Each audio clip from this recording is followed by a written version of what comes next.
Warning.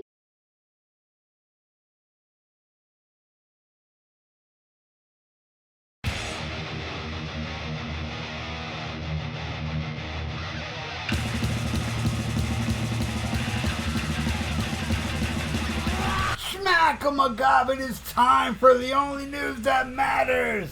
And today, on October 22nd, is the release of Brothers. Alex Van Halen, drum legend, spoke with Billboard to promote the book, and this is a following excerpt from the feature. Writing about Van Halen, the rock band in Brothers, Van Halen says that me, Ed, and Dave were very submersive in the way that we looked at music and the political system and the way we looked at people in general. The band was dysfunctional. It was completely running on three wheels, if you will.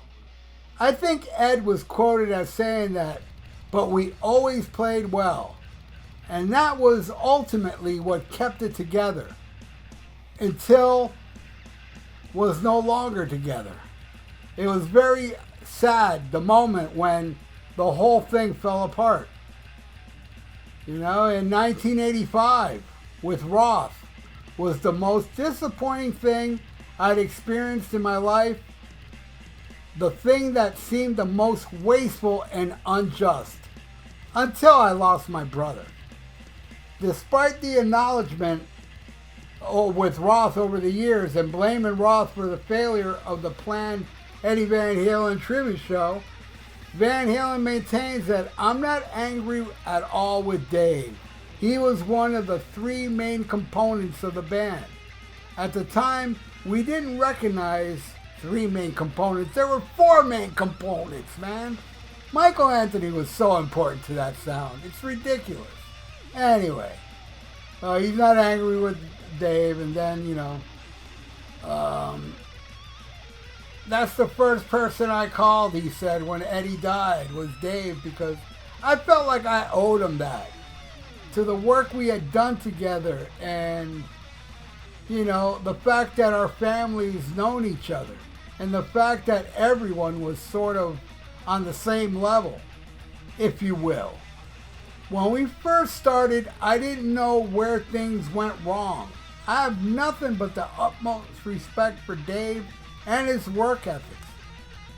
I just think some of his choices were really strange to me, but that's not my job to figure it out. Other than his brother's death, Alex Van Halen chose to stop the story with ROTH.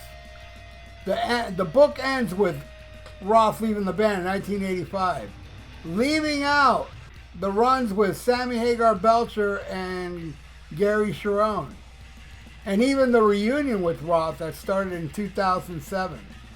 What happened after Dave left is not the same band. Man, I already read this little thing. I love when he's saying that the magic was in the original band. You know, it was the best with Dave. He said it, you know?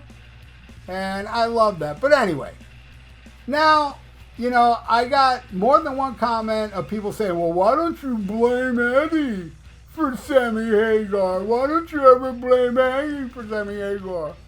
Well, the thing is that I did. I did many, many times on many different episodes.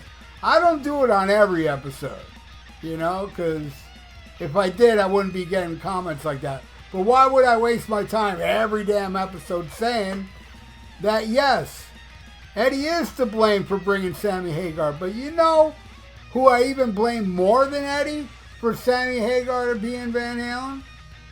David Lee Roth and his ego. Because if it wasn't for his ego, you know, he'd still be in Van Halen. Yes, the reason he left Van Halen was because Eddie didn't want to, you know, work on anything. And Dave's always bored. He's always bored in the studio. And he wants to go out there and play shows. And they want to just take it easy. Now, I also read somewhere, and I don't know how true this is, but it would make sense. You know, Dave at the time was working on a movie, the Crazy from the Heat movie. And what I read was he asked Eddie if he could write the soundtrack to his movie. And Eddie said no. And that pissed Dave off. So maybe that contributed as well. But the fact of the matter is, Sammy Hagar was in Van Halen and turned it into Vangina because of David Lee Roth. David Lee Roth could have easily just done the movie, you know, get Billy Sheehan, Steve Vai, and Greg Bissonette to write the soundtrack, get the movie out of your system so the Van Halens can be relaxed because they want to take it easy, right? Once you're done with the movie thing, go back to Halen and make a new album. But he didn't because his ego was too huge. And I'm the Dave defender as far as everything else, but just about everything else. But the fact is that Dave, you know, Dave's a douche. He is. And he drove Eddie crazy. But Dave's doucheness and Eddie, well, according to Noel Monk, Eddie had a huge ego. So they would both clash. I mean, ego against ego, you know, back then. And it would make beautiful music. I mean, the darkest time was during Fair Warning. That's the darkest, most kick-ass album, you know? It's just awesome. And I blame it with the tension, the yin and yang of David Lee Roth. David Lee Roth wasn't really into rock or any of that.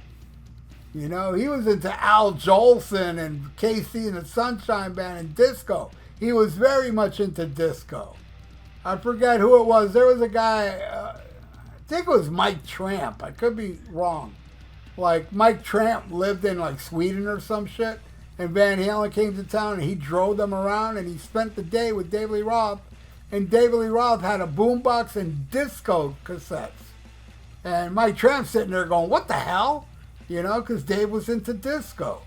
And, you know, and some deep-ass, you know, fucking tracks like Ice Cream Man, you know, some old black musicians, you know. Crazy stuff, man. Big Bad Bill is Sweet William Now, Just a Gigolo. You know, all those old-ass recordings, you know. And you mix that with, you know, fucking Eddie and Alex were into the harder rock stuff like Sabbath, you know, and some Cream and stuff like that. They loved all this heavy stuff. So you mixed them together and it was magic. Where in my opinion, you mix Eddie and Sammy together and it's tragic because Eddie Van Halen wrote great songs under the tension he had with David Lee Roth. Sammy comes in and he's like, go ahead, Eddie, do everything you want. That was awesome for Eddie. That's where Eddie came up with Dreams, started coming up with, I mean, he probably had it, but it would never pass the Congress of Roth. So, you know, he did it that way, and that's why I don't like that music. All those albums he did with Hagar and Sharon, that Sharon album, garbage.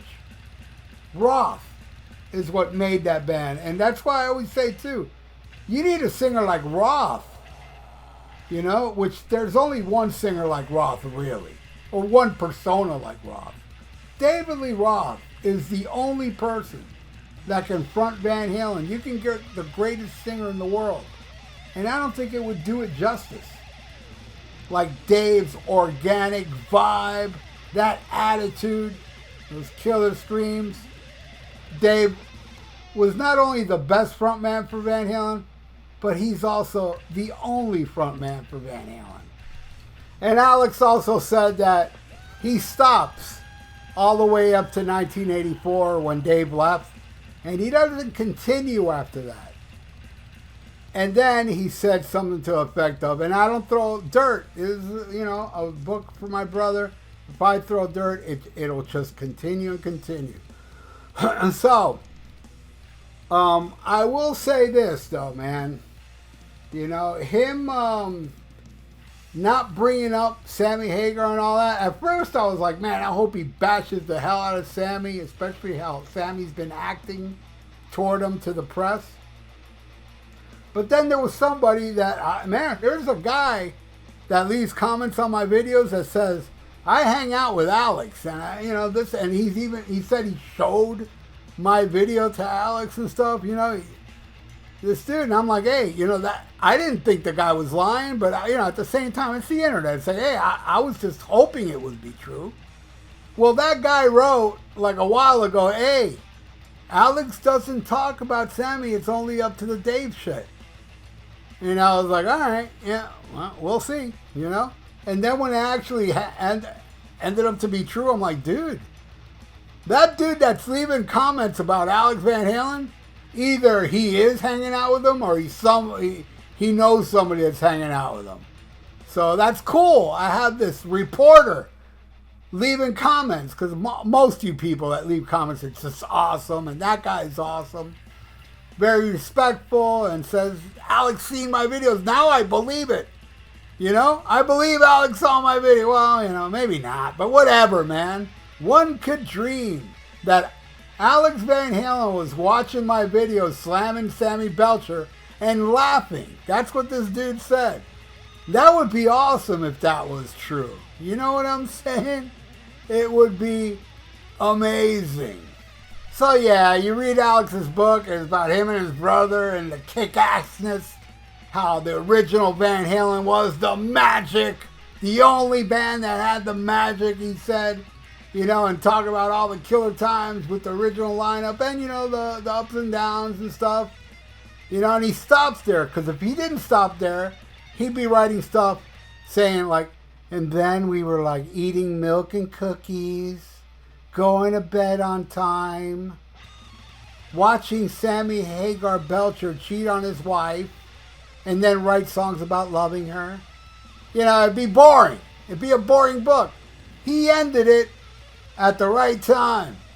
So yeah, there you go. What do you all think, man? Do you agree with me? David Lee Roth is to blame, because, I'm a Dave defender, but all you Dave defenders out there, can you admit it? This guy's huge ego is what made Vangina. He's the number one culprit.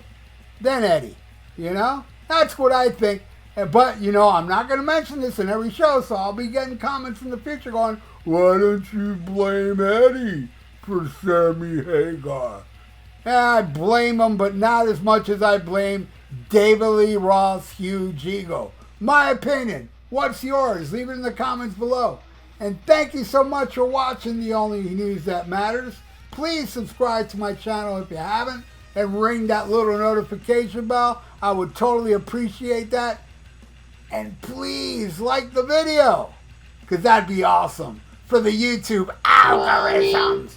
So stay frosty. Listen to Fair Warning. Now don't you wait 1, 2. And smack 'em a gob. Farewell and adieu to you fair Spanish ladies. Farewell and adieu, you ladies of Spain. For we've received orders for to sail back to Boston. And so never more shall we see you again.